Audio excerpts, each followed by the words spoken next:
जैसे एक होती है पूर्ण मिर्गी, जिसको हम लोग मेडिकल भाषा में जनरलाइज्ड टोनिक सीजर्स बोलते हैं, जो जनरली काफी कॉमनली देखने को मिलती है कि मरीज अचानक खड़े खड़े गिर जाता है और उसके हाथ पैर हिलने लगते हैं, हाथ पैर अकड़ जाते हैं, दांत बन जाते हैं, जीभ कट जाती है, मुंह से झाग आने लगता है, आंखें मूत्र निकल जाता है और कुछ देर बाद उसे होश आ जाता है। बेहोशी के बाद मतलब जनरली ये कुछ सेकंड से 2 मिनट तक होती है। अब इसमें क्या होता है कि कुछ लोगों को ऑरा भी होता है, मतलब पूर्वाभास होता है। उनको झटके आने से पहले ही थोड़ा अंदेशा होने लगता है कि झटके आने वाले हैं, जैसे पेट में सनसनाहट, दर्द होना, आंखों में झिलमिलाहट होना या फिर चक्कर आना। तो वो लोग थोड़ा सा समझ जाते हैं, लेकिन कुछ लोगों को ऑरा नहीं होती है, उनको डायरेक्ट झटके आते हैं। और एक होती है आंशिक मिर्गी। आंशिक मिर्गी क्या होती है, उसमें जैसे शरीर का एक हिस्सा हिलेगा, हाथ हिलेगा या पैर हिलेगा। या फिर बच्चों में क्या होता है कि एब्सेंट सीजर्स होते हैं। उसमें क्या होता है कि बच्चे बहुत कुछ सेकंड्स के लिए ब्लैंक हो जाते हैं, एक टक वेकेंटली स्टेयर करने लगते हैं।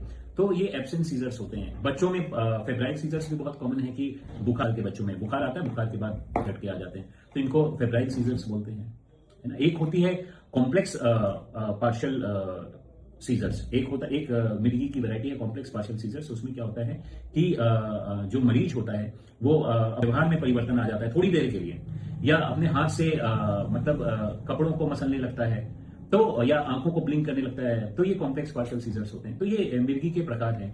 अब मिर्गी के बारे में हमें ये जानना है कि मिर्गी ऐसा रोग है जिसका इलाज संभव है। 60 से 70% केसेस में इसका इलाज संभव है। बहुत अच्छी अच्छी दवाएं आ गई हैं, एंटी एपिलेप्टिक ड्रग्स आ गए हैं और इसकी दवा जो है वो 3 साल से 5 साल तक चलती है। मिर्गी की जो डायग्नोसिस होती है वो जनरली क्लिनिकल हिस्ट्री पे की जाती है।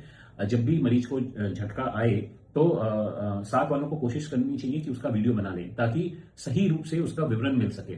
और दूसरी बात ये कि जब मरीज को ये दवा चलती है तो कोशिश करें कि मरीज की ये दवा कभी नागा ना हो। 3 साल से 5 साल लगातार उसे दवा खानी है। और हमारे पास कुछ इन्वेस्टिगेशन भी उपलब्ध है, जैसे सीटी स्कैन, एमआरआई और ईईजी। ये ब्रेन की जांचें होती हैं जिनसे हमें डायग्नोसिस बनाने में मदद मिलती है।